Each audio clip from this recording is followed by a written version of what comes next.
Descubrí. Crea. Aprende. Participar. Televisión más internet. www.encuentro.gov.ar.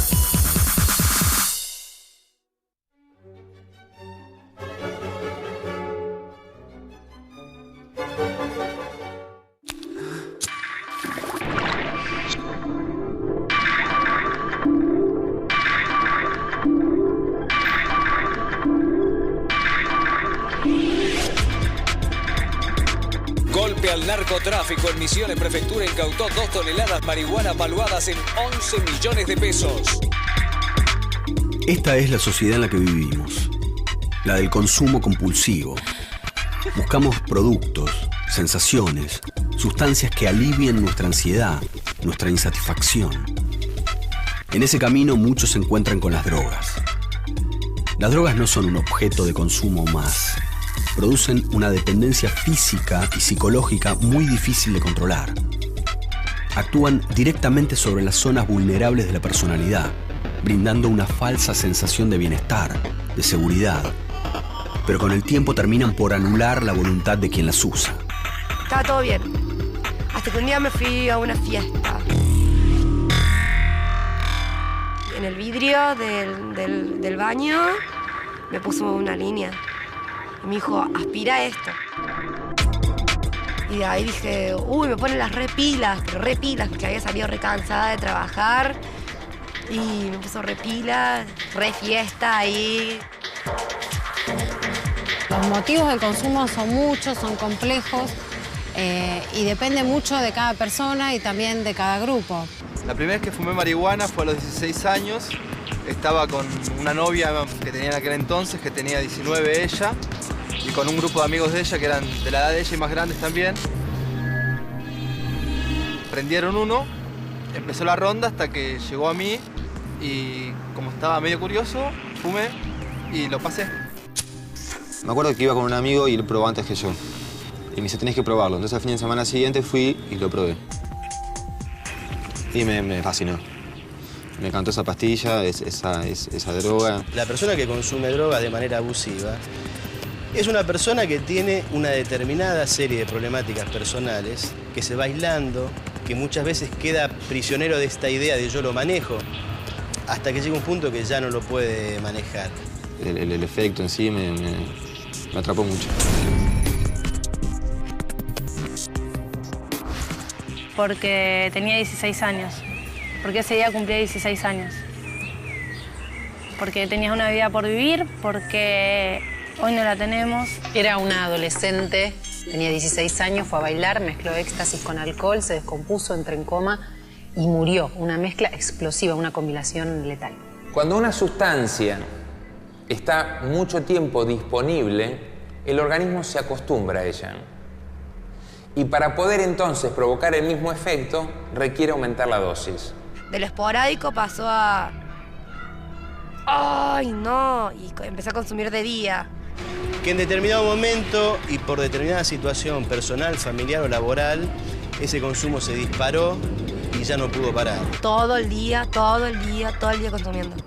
Ya cuando dejaba de tomar era... Quiero dormir, estoy muerta de cansancio. No aguanto más. No lo toleraba, no lo toleraba. Se volvió feo. Mostró la verdadera cara, digamos. Que no era ninguna fiesta, que no era nada simpático, que no era nada alegre, que mostró el lado miserable de lo que estaba pasando. Sí, se volvió raro.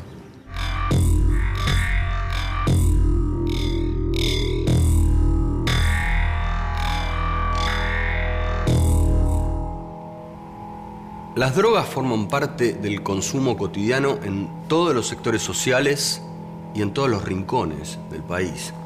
Basta encender la televisión para ver droga en valijas incautadas, en una nueva muerte por sobredosis, por mezcla de sustancias, por el consumo de drogas adulteradas.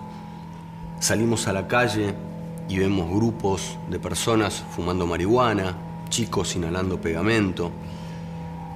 Droga en los boliches, en las fiestas, en los recitales, en nuestra casa. Hay dos opciones. Una es mirar para otro lado, decir a mí no me va a pasar, o a mi hijo no le va a pasar, o yo lo puedo manejar. Y la otra es hacerse cargo, abrir el diálogo, poner las cartas sobre la mesa, asumir los miedos, las dudas, las culpas y hablar sobre lo que nos incomoda.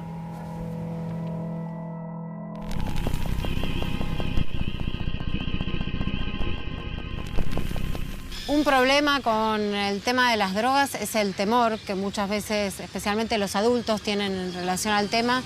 Entonces, el temor juega en contra para la posibilidad de dar información clara, para plantear las opciones, los riesgos y los cuidados. El temor también hace que se piense, se demonice la droga, como si la droga... Hay gente que dice, cuidado que la droga entra o que la droga está en la esquina. Y la droga como objeto no es algo que entra ni que está en la esquina, sino que son sujetos, son grupos, son sectores sociales. Y bueno, sí, quise conocer otro tipo de lugares donde no sea, viste, tan la joda así del encare y el alcohol y la pendejada, quería otro tipo de lugares, con otro tipo de propuestas. Y bueno, y así, nada, me fui sacando los boliches de música electrónica, ese tipo de lugares. La definición de la palabra droga, según la Organización Mundial de la Salud, es que una droga es cualquier sustancia que ingresando en el organismo produce alguna modificación. ¿Qué son las drogas? Son sustancias cuyo consumo puede producir dependencia y generan estimulación o depresión del sistema nervioso central. Dan como resultado un trastorno en la función del juicio, del comportamiento o del ánimo de la persona. Al principio, cuando recién empecé a consumir, se me desapareció la timidez. Se desaparecía la timidez, era como lo que yo quería ser, ¿me entendés? O sea, demostrar lo que yo quería ser, lo que yo era realmente sin ser tímida, o sea, me desinhibía.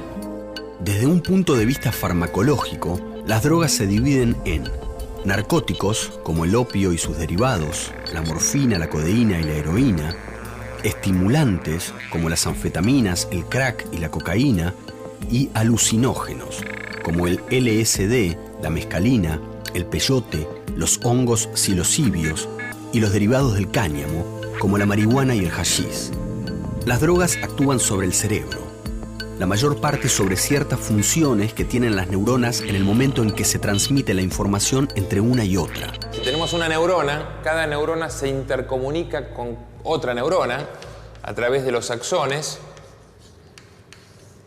Y acá donde se junta una neurona con la otra, que lo que hace es transmitir la información de una a la otra, es casi el lugar fundamental donde actúan casi todas las sustancias que sirven como drogas de abuso. Cuando tenemos un estímulo que lo que dice es que una neurona tiene que transmitirle a la otra determinado mensaje, que tiene que ver, por ejemplo, con la euforia, lo que se va a producir es la liberación de los contenidos de estas vesículas, que son estos neurotransmisores, a este espacio. Entonces va a estar lleno de moléculas de noradrenalina, por ejemplo, o de dopamina en el espacio sináptico. Y de esta manera se transmite de una neurona a la otra un mensaje. Y de esta manera todo el cerebro tiene o una estimulación, o una depresión, o una euforia. Hay gente que pregunta, ¿por qué la gente consume drogas? Es medio difícil dar una respuesta porque en general los motivos del consumo son muchos, son complejos y depende mucho de cada persona y también de cada grupo. Puede ser este tema de la experimentación, pero a veces se relaciona con cuestiones de la historia de los sujetos, con pautas grupales, con un montón de otros motivos que además se articulan, no siempre es un solo motivo, sino que son varios, y habría que distinguir los tipos de consumo en eso, ¿no? Cada caso es único. No hay un solo factor que pueda explicar por qué una persona comienza a abusar de una sustancia en particular. Cada conducta de consumo está determinada por su historia, su condición social y el contexto en el que vive, entre muchas otras cosas.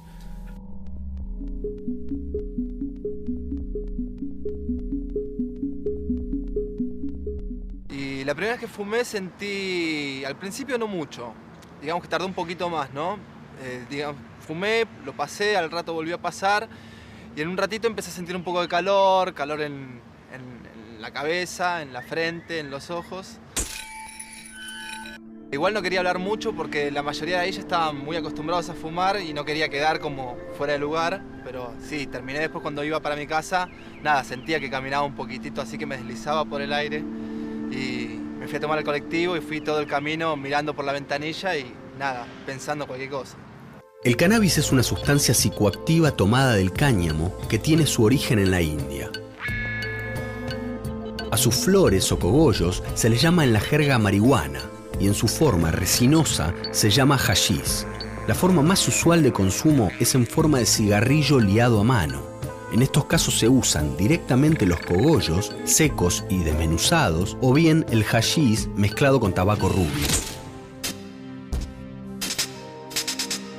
La primera vez que fumé marihuana fue a los 16 años. Estaba con una novia que tenía en aquel entonces, que tenía 19 ella, y con un grupo de amigos de ella que eran de la edad de ella y más grandes también. Según una estadística de la Secretaría de Atención a las Adicciones de la provincia de Buenos Aires, la edad de inicio en el consumo de marihuana habría descendido hasta los 12 años e iría en paralelo con la de consumo de alcohol. Después de esa vez volví a fumar con ellos, con mi novia, solos, hasta que me empecé a juntar con otros amigos, pasando unos años, que también fumaban, y volvimos a fumar.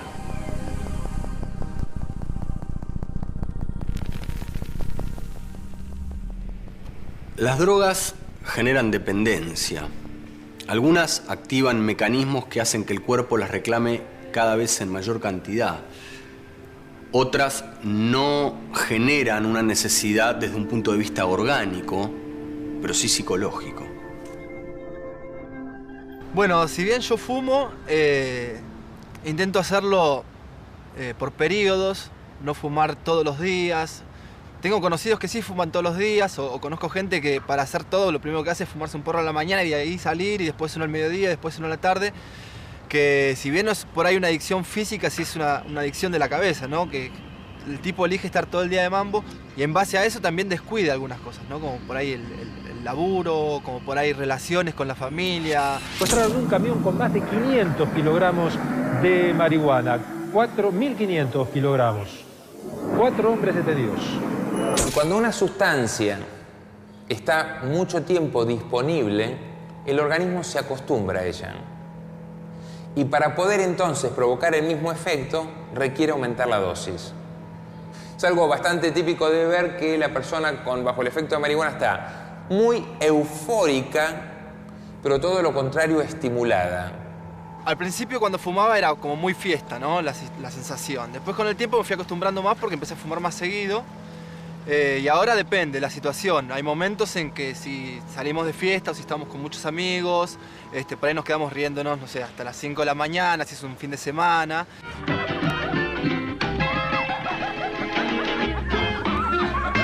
Te produce ciertos estados que no te deja tener todos los reflejos al 100%.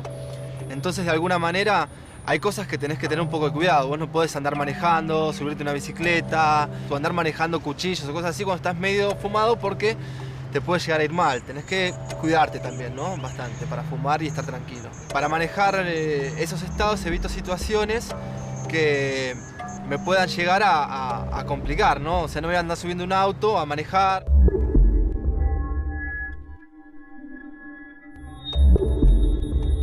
El lado negativo que le veo a consumir marihuana es que, por un lado, es ilegal, lo cual nunca te deja tranquilo. O sea, vos no puedes andar con un porro por la calle tranquilamente porque estás fuera de la ley. Y por supuesto, como es una droga ilegal, no tiene control de calidad. A diferencia que el tabaco, cualquier marca de tabaco lo tiene, la marihuana no tiene control de calidad. El filtro en el tabaco filtra muchas cosas. Es insuficiente, pero filtra muchas cosas. De hecho, ¿vieron cómo se pone el filtro del tabaco cuando se termina de fumar el cigarrillo? Está oscuro, porque filtró muchas cosas. En la marihuana el filtro lo hace el pulmón, exclusivamente. Los mayores efectos de la marihuana igualmente se ven en el consumo crónico. ¿Por qué? Porque produce muchas alteraciones. Por ejemplo, en los varones produce una disminución de la testosterona. Está demostrado que el fumar un porro disminuye los valores de testosterona, así que hay que tener cuidado. Las consecuencias físicas del consumo de marihuana en los hombres son la disminución del volumen testicular y una menor producción de espermatozoides con baja movilidad, llegando al punto de su desaparición total en el semen. con respecto al sexo y estar fumado, hubo un par de veces que estuvo bueno y hubo algunas otras en las cuales la cosa no estuvo bien. Porque, nada, corporalmente no daba, nos dispersábamos mucho, por ahí la cabeza volaba hacia otro lado, entonces llegó el momento en que, nada, tenías que esperar la respuesta de otro lugar y no respondían. En las chicas lo que hace es disminuye los niveles de prolactina, que es otra hormona. Lo que produce son ciclos anovulatorios, es decir, que en una pareja que fuman los dos marihuana corren el riesgo de, por ejemplo, tener una infertilidad secundaria.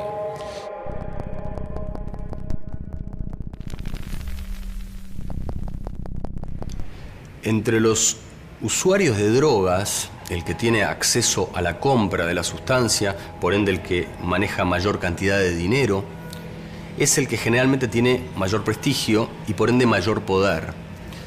Por eso, entre los consumidores, aquel que consume no aspira solamente a una mayor potencia sexual, a un estado anímico diferente, a un momento de olvido, sino que aspira de alguna manera a una cuota de poder.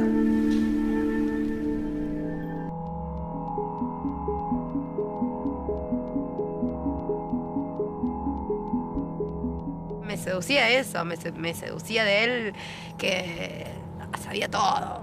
De la noche, de que lo conocía todo el ambiente de la noche. Me llevaba a lugares donde yo no conocía. Que se juntaba gente más grande, estaba todo bien. Hasta que un día me fui a una fiesta y yo había tomado, no sé cómo se llama, tequila, creo que es tequila, sí. Y me tomé 4 vasitos de tequila. Me tomé 4 y quedé así como media, claro, malísimo. Andrés me vio que estaba media borracha y me llevó al baño. Y yo me acuerdo patente, que yo estaba borracha, pero yo estaba consciente. Que cerró la puerta del baño y estaba con su mejor amigo ahí adentro. Y el amigo estaba dado vuelta, estaba tomando cocaína. Y él me puso en el vidrio del baño, me puso una línea. Y me dijo, aspira esto. La cocaína es una droga estimulante que se extrae del Erythrocilum coca, una planta del altiplano que era utilizada por los aztecas y los incas. Luego de un proceso de síntesis química, se obtiene el sulfato de cocaína o pasta base. De la pasta base se obtiene el clorhidrato de cocaína, una de las sales más finas de la producción ilegal. Su uso es por vía nasal o por vía inyectable, diluida en líquido. El residuo que queda de la separación del clorhidrato y la pasta base es el paco. Lo hice, salgo del baño, me acuesto en la cama, porque me empiezo a sentir mal y me empiezan a agarrar convulsiones. Empecé a devolver y me agarraron más convulsiones todavía y me llevaron al hospital. Llegué al hospital de urgencias, me hicieron un lavaje de estómago, no sé qué me hicieron, sé que cuando me desperté hice así, ¿a dónde estoy? Dije, me desperté. Y me dijeron que había tomado. No es lo mismo la persona que consume cocaína pura que la que lo baja con una benzodiazepina o lo baja con el alcohol. La asociación de cocaína con alcohol realmente es terrible. Lo que genera son muchos más riesgos sobre el corazón y produce muchos más infartos y muchas más arritmias que aquel que la consumió sola. Lo anticipamos, encontraron una cocina de cocaína en Pilar. Se trata de un laboratorio donde la procesaban para distribuirla en el Gran Buenos Aires. Los traficantes tenían todos los componentes químicos para tratar la coca: acetona, ácido clorhídrico y permanganato de potasio. También usaban toneles, balanzas, tamices, estufas para secar la droga, prensas y hasta un secarropas hogareño con el que centrifugaban la cocaína. Yo empecé a laburar en Sheraton. Me fui al Sheraton a laburar de camarera de banquetes. Entraba a la noche y salía el otro día, de noche de nuevo. Y me pagaban re poco y no lo veía a mi nene mucho. Y así no podía. Así que salí de ahí y empecé a buscar otro laburo. Busqué en el diario y vi... busco chicas para una página web, para una webcam, para un videochat. no es sexo y demás. Eso decía en el... Llamé y me entrevistaron, me hicieron fotos. Me hicieron un par de fotos y a la semana empecé a trabajar ahí. Y empecé a trabajar de noche. Tenía que entrar a las 11 de la noche y salir a las 6 de la mañana. En la webcam. Llegaba a las 6 de la mañana y me acostaba a dormir. Cuando me acostaba a dormir me levantaba a las 9, lo llevaba a tomar a jardín y del jardín lo tenía que ir a buscar a las 2 de la tarde. A las 2 de la tarde tenía que venir, dormir ese tiempito y estar lúcida, ¿me entendés? Para estar a las 3 de la tarde yéndome a trabajar de nuevo. Tenía que aguantar toda la noche y al principio me la aguantaba porque era el principio, tomaba café, hasta que después me agarró como... No, más café, basta de café porque me dormía, o sea, era imposible. Y de repente le dije, quiero probar, tomé una copa de vino y me fui al baño y aspiré. Fue la primera vez que consumí después de lo que había pasado esa vez que estaba en el hospital. Y de ahí dije, uy, me ponen las repilas, pero repilas, porque había salido recansada de trabajar y me puso repilas. Los cuadros suelen ser graves y decíamos va a depender un poco de la dosis ingerida y de la calidad de cocaína que se ingirió. La muestra que recibimos correspondiente teóricamente a cocaína, se realizó un análisis similar donde buscamos distintos componentes presentes en la muestra por una detección por espectrometría masa, y lo que encontramos acá es la presencia de cocaína en una concentración no muy alta, cafeína y ácido acetilsalicílico. El ácido acetilsalicílico es el componente principal, el principio activo de las cafeaspirinas, las aspirinas normalmente. Por lo que suponemos que esta muestra está cortada con cafeaspirina, por lo que está aportando cafeína por un lado y ácido acetilsalicílico por otro. Estos son los cromatogramas obtenidos. Este es un zoom del cromatograma de los picos principales. Este es el reparto de áreas de lo encontrado, o sea, son los porcentajes de concentración de cada uno de los picos presentes. 1296 es el tiempo de retención del pico principal que corresponde a cocaína. Cuando el equipo hace el espectro de masa, este es un espectro de masa de una molécula de cocaína, y la identificación según ese espectro de masa es que nos reporta que es cocaína. La absorción de la cocaína se produce a nivel de las fosas nasales y se absorbe en la primera parte de las vías aéreas, en la mucosa nasal. Al ser aspirada, el polvo va tapizando las fosas nasales e ingresa al organismo. Una vez ingresada, el diámetro de las arterias se cierra, comprimiéndose, y aumenta la presión de la sangre. ¿Dónde actúa la cocaína? Bueno, la cocaína actúa en todo el organismo, pero fundamentalmente desde el cerebro. Y esto produce un efecto en todo el organismo. Empezando de arriba para abajo, a nivel del sistema nervioso, lo que va a producir es un estado de máxima alerta, de máxima irritación, mucha euforia, mucha euforia. El paciente está así como muy excitado.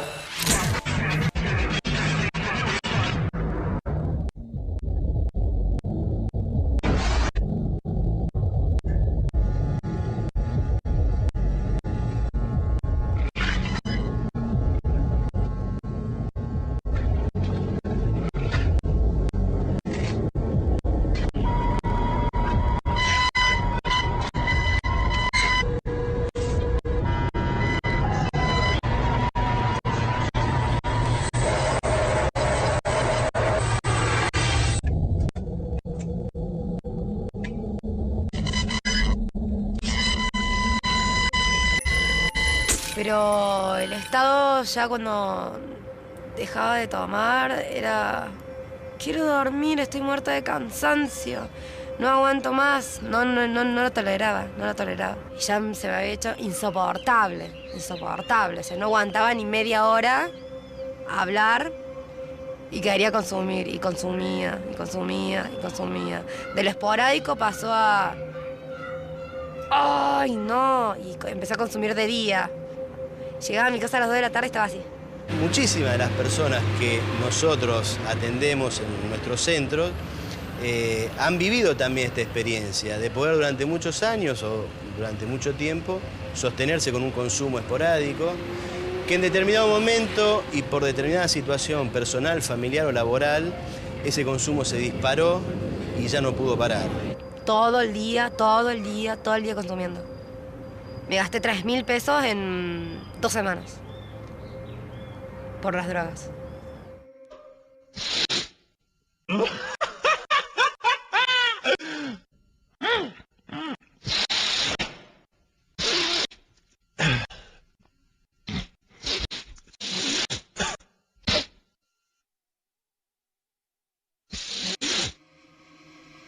Era súper bueno porque yo no estaba cansada, salía de laburar y no estaba cansada, re pila. Era un flash así, re bueno. Después ya no, después ya me empezó a aburrir. O sea, era... me aburría, no le encontraba sentido. O sea, y no me gustaba el estado. No me gustaba estar en ese estado. No le encontraba el placer. Al principio sí, después no le encontré el placer.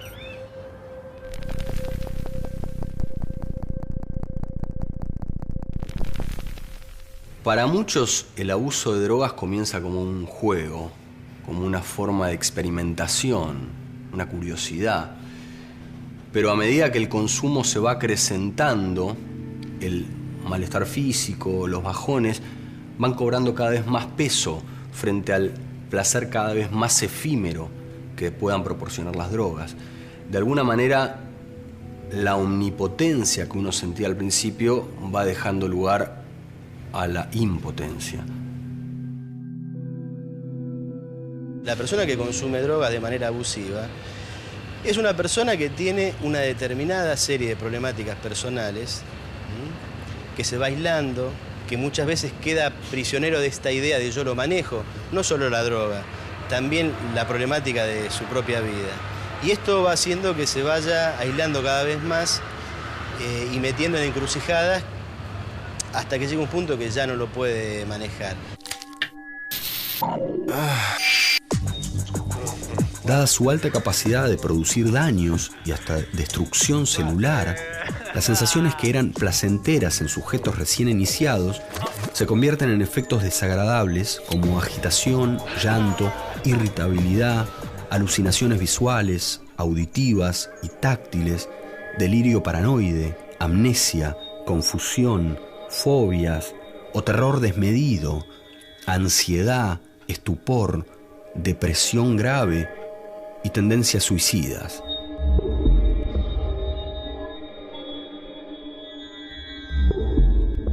Andrés me dice que no me iba a dejar ver a Tomás a menos que le presentara un certificado donde me decía que yo estaba haciendo un tratamiento contra las drogas. Y no me dejó verlo durante 2 semanas. Y me agarró depresión por no poder ver a mi hijo. Y lo llamaba por teléfono y quería verlo y no me dejaba. Quería ir al jardín y tampoco me dejaba. Pasó otra semana más y consumí peor. Una noche llamo a Andrés y le digo que quiero hablar con Tomás. Pásame con Tomás, qué sé yo, que quiero hablar con él. Y ya había tomado la decisión de pegarme un tiro porque mis amigas tenían un arma. Y yo estaba en la cama sin haber consumido, sin nada. Y estaba re depresiva. Y lo tenía en las manos y dije, necesito hablar con Tomás. Hablé con Tomás y me dice, mamá, ¿qué te pasa? Y bueno, ahí fue cuando me puse re mal, me largué a llorar y le dije que estaba mal, que mamá estaba enferma, que necesitaba ir a un hospital y que necesitaba internarse. Y que, bueno, que no sabía cuándo lo iba a volver a ver, pero que mamá estaba. Entonces agarré el arma y la guardé y dije, no, esto no es para mí. Y no había consumido nada. Al otro día voy al IPAT sin haber consumido, pero amanecí con toda la sábana llena de sangre porque la nariz se me había reventado y ese día no había consumido, el día anterior tampoco, o sea, pero se me había reventado la nariz, y me asusté muchísimo. Me asusté de mí misma porque tenía un arma en las manos, ¿me entendés? O sea...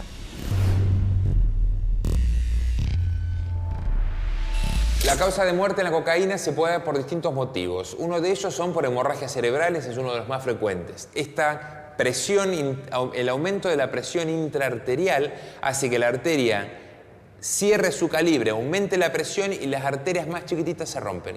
Cuando se rompen, produce una hemorragia cerebral. Esa es una de las causas más frecuentes. La otra es el infarto cardíaco, y la cocaína dijimos que aumenta la frecuencia cardíaca. El corazón bombea cada vez más rápido. Al bombear cada vez más rápido requiere más oxígeno, trabaja más. Si nosotros le estamos sometiendo a un aumento de la presión arterial, el trabajo cada vez es más fuerte, más necesario, y a eso le agregamos que la cocaína, como decíamos, espesa la sangre, de ahí a la producción del infarto es muy poquito.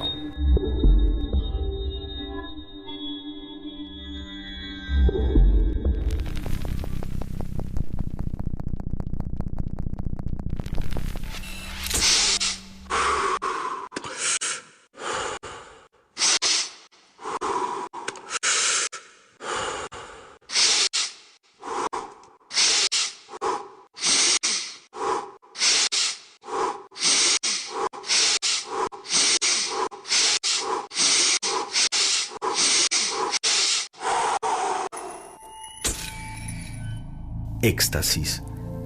Hasta principios de los años 90, esta palabra aludía a estado de plenitud máxima, iluminación mística, clímax, orgasmo. Después se lo empezó a asociar a una nueva droga que comenzaba a tener auge entre personas que provenían de sectores económicos acomodados y ciertas tribus urbanas que circulaban en fiestas electrónicas y raves. Este tipo de mega reuniones de música electrónica se remontan a principios de los años 90. Este es el segundo cargamento descubierto en 48 horas, a días de que en la Argentina se festeje la primavera y se realicen varias fiestas electrónicas donde esta droga de diseño tiene un mercado cautivo. En las Creamfields y fiestas electrónicas todos consumen, o sea, no es que decir todos, pero el 80% consume y toma pastillas y éxtasis. O sea, son 13 horas de disjockey, 13 horas. ¿Qué persona se la aguanta de estar bailando de corrido sin recurrir a ningún tipo de anfetamina, energizante, pastilla o droga? Ninguna. Pero bueno, como está de moda, se lo acepta. Me acuerdo que iba con un amigo y él probó antes que yo. Y me dice, tenés que probarlo. Entonces al fin de semana siguiente fui y lo probé. Tomé, no recuerdo bien si media o una entera, y me fascinó. Me encantó esa pastilla, esa droga, el efecto en sí me atrapó mucho. El éxtasis es lo que se conoce químicamente como MDMA. Es metilendioximetanfetamina, es un derivado metanfetamínico, es una droga de diseño. Las drogas de diseño son drogas que fueron exclusivamente diseñadas y fabricadas para producir un efecto psicoactivo. Nunca fueron utilizadas ni como medicamentos ni tienen ninguna otra acción sobre el organismo, sino un efecto recreacional y estimulante del sistema nervioso. Y es una droga que agudiza mucho los sentidos, que genera mucho bienestar, genera como un placer muy grande. Es un estado de éxtasis y sí, todo es un bienestar. La música se la escucha con una intensidad distinta a sin, digamos, estar sano. Es como que la sentís adentro del cuerpo, en carne propia, te transporta mucho la mente.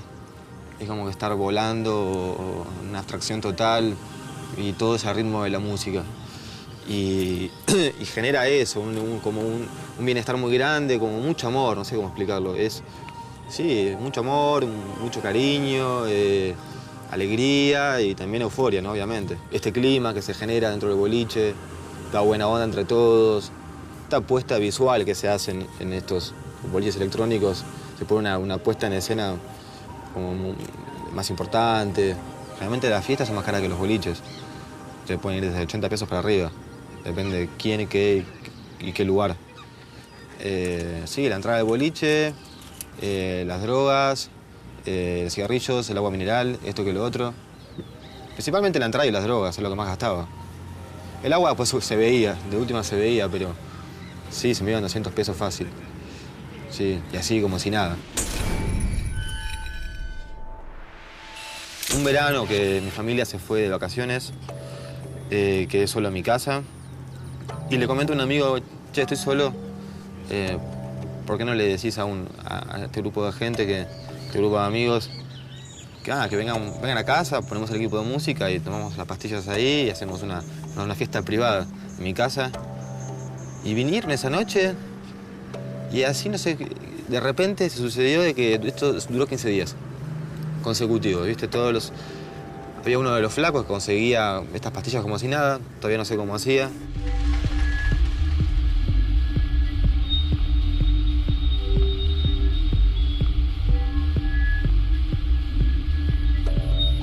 Con el equipo de música a todo volumen sacamos todos los muebles, era la pista de baile, era el living, y la droga circulaba así. Me acuerdo que entraba gente que no conocía, o amigos de estos amigos, que los veían en el boliche a comprar algo o a hacer algún tipo de... Se iban. Y así durante 15 días, todos los días.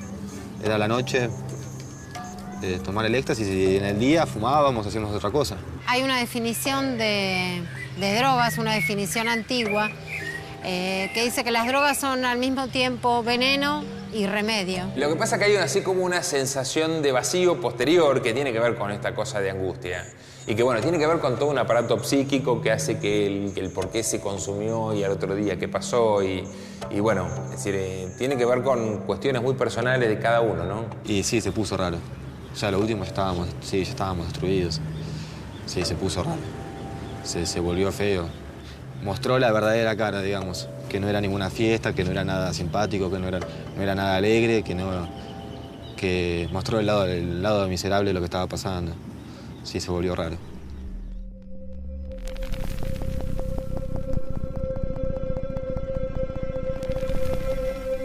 Conseguir drogas ilegales no es difícil. Si alguien quiere probar, va a probar. Si alguien quiere seguir consumiendo, va a seguir consumiendo.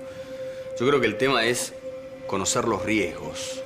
Y el primero es el de perder el control de nuestro propio cuerpo, de la situación en la que se está consumiendo y por ende de nuestra propia vida. El grado de toxicidad de una sustancia depende de la cantidad y la frecuencia con la que se consuma. Entonces, ¿cuál es el límite? No lo sé. Pero las probabilidades de cruzar la línea, de pasarla mal y de perder la vida son altísimas. El 23 de septiembre de 2007, Joana cumplía 16 años. Se vistió, se maquilló y después de festejar con su familia, salió a bailar con amigos. En el boliche le ofrecieron una pastilla de éxtasis. Esa noche, por primera vez, quiso probar. Al rato empezó a sentirse mal, se descompuso y la llevaron a una clínica privada. Nunca volvió a su casa. Era una adolescente, tenía 16 años, fue a bailar, mezcló éxtasis con alcohol, se descompuso, entró en coma y murió. Una mezcla explosiva, una combinación letal. Ese día ellos se fueron a las 2:30 de la mañana, 3, más o menos, para el boliche, para Bloody. Llegaron al boliche y hasta ahí, o sea, cuando ella salió de mi casa, nosotros no supimos más nada de ella, hasta el otro día, a la mañana, que recibo el llamado de mi tía diciendo que Joana estaba en el hospital, que había estado vomitando sangre y que vayamos al hospital. Entonces, bueno, inmediatamente con Sabrina, que es la hermana mayor, y mi abuelo fuimos al hospital. Y bueno, cuando llegamos al hospital, no le encontrábamos a Joana en los boxes de guardia, no la encontrábamos. No la encontrábamos a ella. Y cuando nos abren la puerta de guardia, lo vemos a Gabriel, que es la hermana mayor de ella, más grande, llorando, llamando a mi casa diciendo que Joana estaba en coma. Se le colocó en respirador, pero el estado era muy grave. Vivió hasta el día martes y no respondió a ninguna de las medidas terapéuticas instituidas. Aparentemente consume éxtasis con mezclas de alcohol. Esa mezcla que consumió la menor de 16 años es un veneno mortal. Por eso se infartó. El problema grave que tiene el éxtasis fundamentalmente cuando se lo asocia con otra sustancia. ¿Por qué? Porque cuando se lo asocia con alcohol, por ejemplo, contraponen uno con la otra. Si uno toma alcohol solo, ¿qué va a pasar? Después de un rato, la gente le agarra sueño y si sigue tomando, termina dormido. Cuando se lo asocia a un estimulante, este sueño tarda mucho más en venir. Entonces, le permiten a la persona ingerir mucho más alcohol en menos tiempo y el corazón es el mismo que recibe mucha más cantidad de alcohol, el hígado es el mismo que recibe mucha más cantidad de alcohol, el riñón es el mismo. Este alcohol no se puede metabolizar y se producen los famosos comas alcohólicos graves que vemos todos los días en el hospital.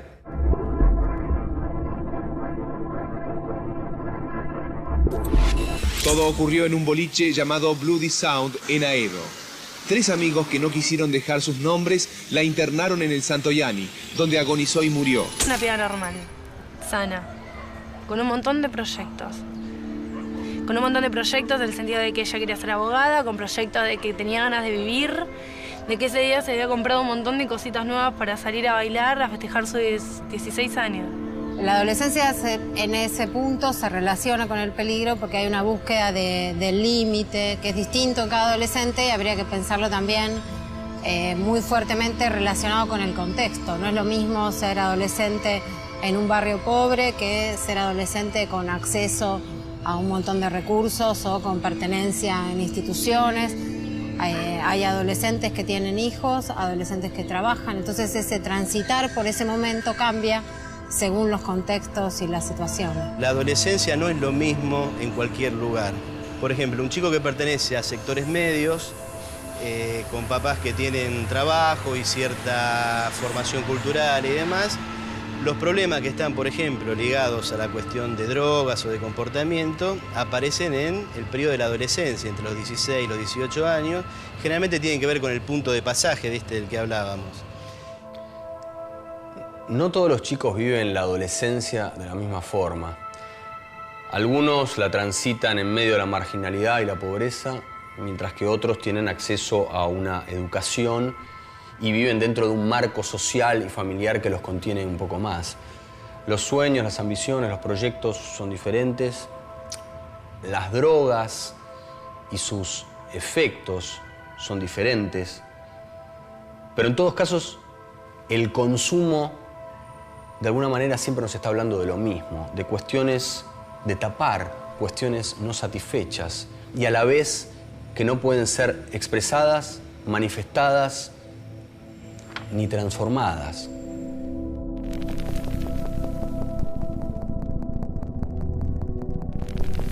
La realidad después era tristeza, imagínate, después de semejantes fiestas la realidad era aburrida, era triste, era chata. Todo se trataba de esperar que llegue el sábado. Ir a bailar. No sé, cuando yo tendría 17, 18 años, me acuerdo que era una época en la que estaba en el colegio, tercer, cuarto año y era muy estudioso, tenía proyectos. Jamás en ese momento me imaginé que esto me hubiese pasado, que hubiese caído en la droga, que hubiese perdido de repente así las riendas de mi vida. El tema del placer y el descontrol es parte de las prácticas que están convalidadas entre los adolescentes. Porque eso también, insisto, se da en el marco de una cultura que dice que está todo bien, que no hay límites para nada y que acá no va a pasar nada por más que vos te descontroles. Y muchas veces pasan cosas. Ella estaba bien cuando se fue acá, no es que estaba mal, estaba bien. Ella estaba bien. Siento, además de la bronca, impotencia. Porque tenía 16 años. Porque ese día cumplía 16 años. Porque tenía una vida por vivir, porque hoy no la tenemos y porque es re feo sentarse en una mesa con la familia y saber que ella no está. Porque vas a poner un plato y ella no está. Y contás los platos de la mesa y no está. Y ves las fotos, las últimas fotos que ella se sacó del celular y no está. El que consume por primera vez una pastilla de éxtasis no sabe cómo va a reaccionar el cuerpo a esa sustancia En algunos casos, una sola basta para generar un efecto adverso y en ocasiones mortal. Cuando se toman varias juntas, el riesgo cardíaco aumenta. Si la persona que consumió viste ropas ajustadas o sintéticas que no le permiten transpirar o no toma agua cada media hora, corre peligro de deshidratarse. A su vez, si toma más de 1 litro por hora, puede sufrir un shock hídrico. Las señales de peligro son mareos, cansancio, dificultad para tragar, dejar de transpirar. Cualquiera de estos síntomas pueden ser un aviso de un golpe de calor. En caso de encontrarse cerca de una persona que consumió y se siente mal, hay que pedir ayuda de inmediato y mientras tanto refrescarlo con abundante agua. Pero las casi 60.000 pastillas decomisadas este mes en solo 2 operativos revela que estamos ante una avanzada en el tráfico y consumo de este veneno. El alcohol complicó el cuadro.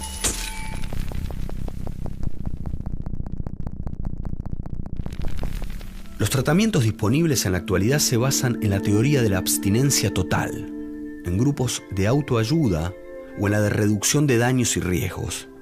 Se utilizan distintos dispositivos de acuerdo a la situación de cada sujeto, que van desde terapias individuales, de grupo, tratamientos ambulatorios o internación. Pero siempre la mejor opción es pedir ayuda. Generalmente los tratamientos tienen elementos terapéuticos, educativos, y la persona va replanteando muchas cosas que tienen que ver con el modo de relacionarse consigo mismo, con el mundo, con la realidad. Muchas veces pasa que a los 6 meses que empezaron un tratamiento, entienden que está todo bien, que ya entendieron todo, que la tienen re clara, y que están listos para irse a la calle. Muchas veces trabajamos con ellos sobre esta idea un poco apresurada, y muchas veces los chicos se van. Justamente en esta idea de que ya estoy listo y yo puedo manejar estas cuestiones. Y generalmente al segundo, al tercer día, están volviendo a la institución a golpear la puerta porque se dieron cuenta que en realidad esto de manejarla era una ilusión. Yo pienso, ¿no?, de que por ahí muchos chicos que por ahí no tienen esta suerte de poder tener una familia que estén presentes, pasan las visitas y no los van a ver nadie, o van muy de vez en cuando. Saben de que salen y no los espera nadie, que no hay un hogar, no hay una casa, ¿no? Y en ese momento es todo. En ese momento que por ahí uno no tiene amigos, no tiene una pareja, no tiene otras cosas para poder suplantar y encontrar afecto y contención, la familia es todo. Entonces si no lo hay, ¿para qué ese chico va a poner tanto esfuerzo? Ellos fueron, no sé, una pieza fundamental en lo que fue mi tratamiento, en lo que fue mi recuperación. Nunca me puedo quejar de ellos en lo que fue en el tratamiento, que vinieron a todas las visitas. Y me acuerdo cuando se iban que era muy fuerte, era un momento muy, viste, de saber que en toda la semana nos ibas a volver a ver, que muchas ganas de irme con ellos a mi casa, no me quería quedar.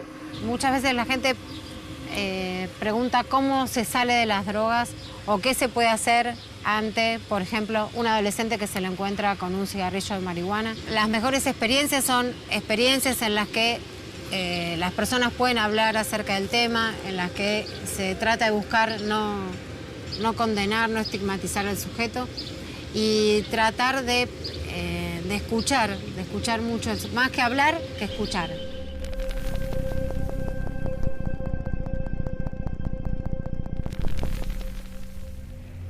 El tema de las drogas, su uso, la dependencia que generan, las víctimas que se cobra, no termina en el individuo adicto. Esa es simplemente su manifestación más visible. El problema alcanza a la política, a la justicia, al sistema de salud, a las fuerzas de seguridad, a la educación, pero creo que principalmente a la solidaridad de cada uno de nosotros. Probar lo va a probar todo el mundo. Sea yo, sea cualquiera. No. Nadie, todo el mundo es vulnerable a poder consumirlo. Pero perdés muchas cosas. Y después te das cuenta. Vas perdiendo, te vas alejando de todo te vas dando cuenta de que te vas cerrando en un círculo y crees que todo es muy lindo, que tenés amigos que no son realmente amigos, que en el momento que los necesitaste, cuando estuviste mal, realmente mal, no estuvieron. No sé, por ahí, por momentos me detengo a pensar, a un poco a mirar lo que estoy haciendo hoy por hoy. Hace 2 años que estoy en tratamiento, que ya, bueno, 1 año de estar en la facultad, de estar trabajando, de salir a la noche a pubs, de estar, no sé, viviendo en mi casa con mi familia de vuelta, después de haber estado en la comunidad internado.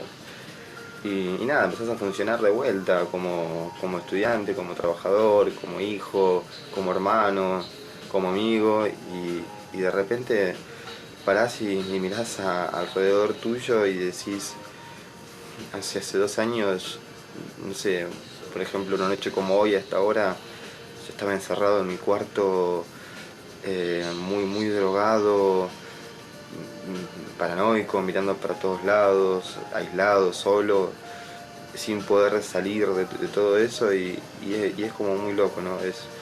A veces lo siento como si toda esa etapa, en serio, lo siento así, como que si toda esa etapa del éxtasis, la cocaína, la marihuana, fue como otra vida. Como que fue como una especie de infierno o purgatorio en el que estuve, me morí y volví a renacer. Te va cortando la vida cada vez más.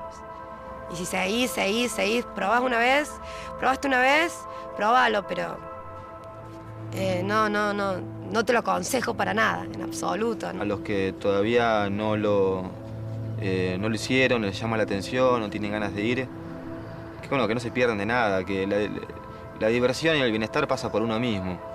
Porque van a tomar una pastilla y se van a divertir, la van a pasar bien, y después van a querer que sean 2, y después van a querer que sean 3, y después ya deja de ser divertido. Y al que ya lo está haciendo, bueno, sí, que no se deje engañar, que el objetivo, bueno, su objetivo es ir a consumir y a darse vuelta, y que obviamente se puede revertir, y hay un montón de cosas más que son divertidas y diferentes a todo este mambo, que se puede revertir. Se puede. Y que así de por sí, o sea, así, la vida me haya arrebatado a mi prima, o sea, esta droga la haya arrebatado a ella, yo no lo entiendo. No entiendo, no. Uno afronta los problemas o el fallecimiento de una persona adulta, porque es la ley de la vida. Pero ¿cómo afrontas el fallecimiento? ¿Cómo afrontás el no estar de una nena de 16 años? No podés.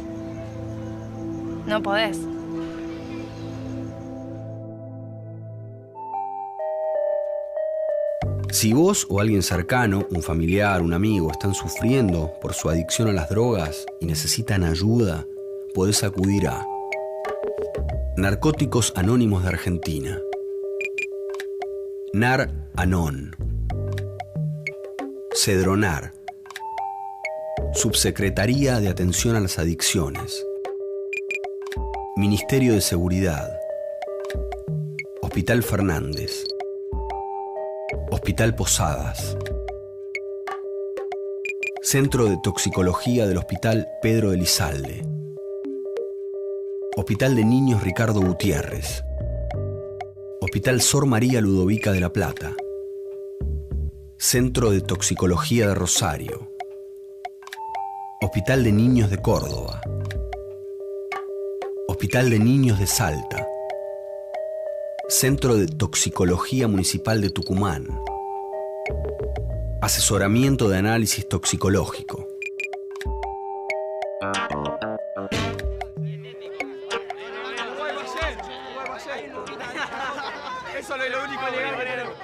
Y ahora hay muchos chicos que se drogan, que la juventud se volvió todos toman alcohol, se drogan, van a los bailes y no saben qué hacer, por eso. Hay veces que pasás y mirás y se están drogando así, pero bueno, hay que tratar de alejarse de ahí. Los adolescentes, sí, creo que 18, 19 años muchas chicas ya se están drogando, fumando. Tal vez a mí se me hace que la mitad de esa gente no es porque le guste, sino por querer ser más de lo que son. Yo creo que no. Si la mayoría de las chicas adolescentes están todas en eso. Hay chicos que son normales, por alguna manera de llamarlo, y empiezan tomando alcohol y después van empeorando y toman droga hasta que llegan a un límite que ya no dan más. Y hay chicos que directamente no toman conciencia de lo que hacen y primero toman droga y cada vez se ponen cada vez peor. Pero algunos empiezan con alcohol y droga y otros con droga. No, depende de cómo piensen. La verdad que nunca me ofrecía ni nada y tampoco estaría dispuesta a probarlo porque no me llama la atención. Aparte también es para ganarse la vida. Gracias a Dios no me relaciono con las drogas y tampoco me ofrecieron ni nada. Y pienso hoy, no me llama la atención porque para estropear la vida. En el colegio se ven muchos chicos que fuman y algunos que por ahí drogan, pero no me junto mucho con ellos. Para mí, creo que es una boludez. No, soy sana. Porque sí, porque creo que toman para llamar la atención. Y eso a mí no me gusta. Para nada.